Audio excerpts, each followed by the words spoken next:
Hoje eu tava sem ideias e meti logo um double player em seguida pra vocês. Até porque eu sei que vocês gostam. Então seu like é muito importante pra mim saber que vocês querem mais. E de quebra se inscreve pra bater nossa meta de 500 que tá quase.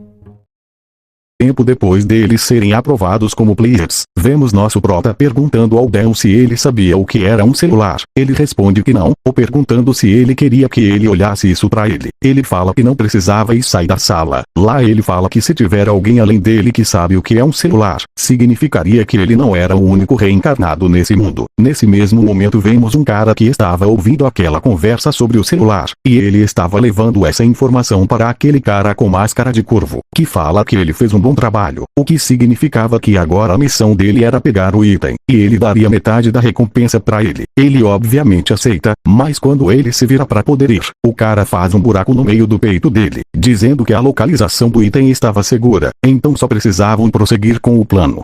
De volta à casa do Deon vemos ele mostrando um papel de 6 milhões pro nosso prota, que já pergunta o que era isso. Ele fala que são as dívidas dele, o portão quebrado, os guardas em que ele bateu, o conserto do muro, e a conta hospitalar. Mas ele não precisava se preocupar, até porque em 3 meses trabalhando todos os dias ele conseguiria pagar tudo. Ele já fala que nem está perto da Nagi, e agora vai ter que ficar por 3 meses ali, e sem contar que ele precisa das informações sobre o celular também. O Deon manda ele se acalmar porque tinha um jeito dele fazer isso tudo em uma semana, que era basicamente virar o ajudante do Han.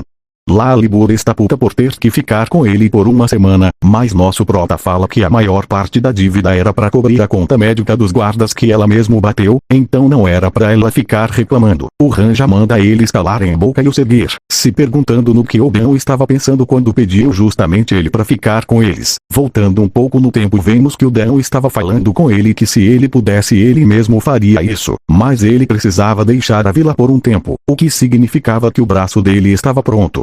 Mas ele ainda não entendia por que ele se importava tanto com aqueles dois, só que nisso uma criança esbarra nele sujando sua roupa. A Libur já fala que ele iria morrer mas isso era normal, só que ele nem liga e só sai dali. Nosso prota então vai perguntar se o garoto estava bem, mas uma garota fala que isso não era da conta dele, e ele não iria morrer com uma quedinha dessas. A Libur fala que nunca pensaria que aquelas crianças gostavam tanto do Han, mas ela fala que é claro, até porque ele sempre os protegeu.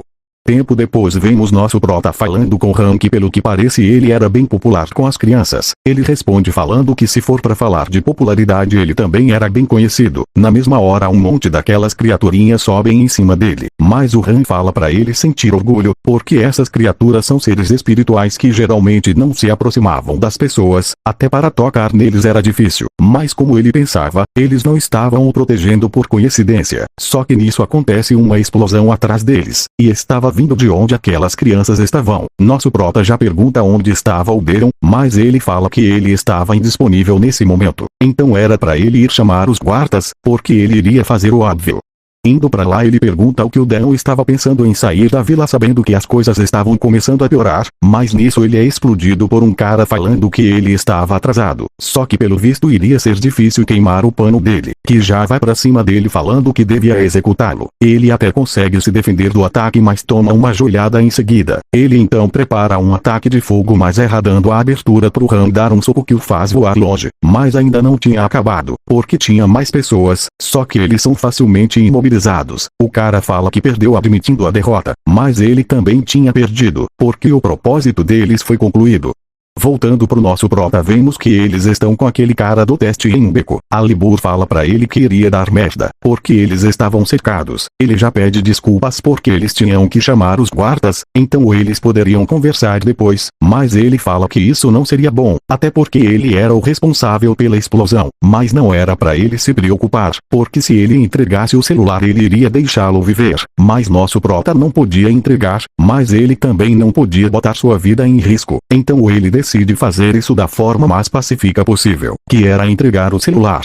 Só que quando ele ia fazer isso aquela garota de mais cedo aparece ali perguntando se eles não viram a explosão. O cara já prepara um ataque nela, mas nosso prota conseguiu desviar com ela a tempo. Então ele pega o celular e joga pra Libur para que ela possa sair correndo dali, mas eles não esperavam que tivessem mais pessoas ali que já paralisam a Libur. O cara fala que agora tinha acabado pois ele não tinha mais nenhuma habilidade. Só que não, ele já transforma a Libur em espada dizendo que um movimento era o suficiente para acabar com eles. Ele já pergunta de onde nosso prota tirava todo esse poder. Ele fala que não era da conta dele, e o ataca em seguida. Indo pro Han vemos que pessoas da guilda da Avalon estavam com ele, só que eles estavam ali para dizer que a partir de agora eles irão cuidar da situação. O Han até tenta impedir dizendo que eles não fizeram nada além de assistir, mas aquilo não era uma opção, era uma ordem. Voltando pro nosso prota vemos que aquele cara estava desmaiado por causa daquele ataque, e ele estava exausto com isso também, mas ainda não era hora de descansar, porque ele tinha que tirar aquela garota dali, só que o cara aparece atrás dele falando que ainda não tinha acabado, porque agora ele também queria aquela espada.